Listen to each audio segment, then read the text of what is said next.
You might have noticed that when you try to share a reel on Instagram, the share list sometimes shows random accounts instead of the people you recently or frequently interact with.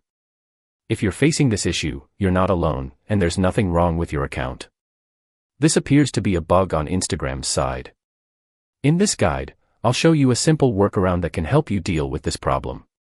I'll also be sharing more helpful tutorials, so make sure to subscribe to the channel. To start, check that your Instagram app is updated to the latest version. If your app is already up to date and the issue still isn't fixed, follow these steps. First, tap the share icon on the reel or post you want to send. When the suggested accounts appear at the bottom, look for and tap the share option. This will open another screen showing suggested accounts and apps. From there, select Instagram Messages. You should now see a list of people you frequently interact with.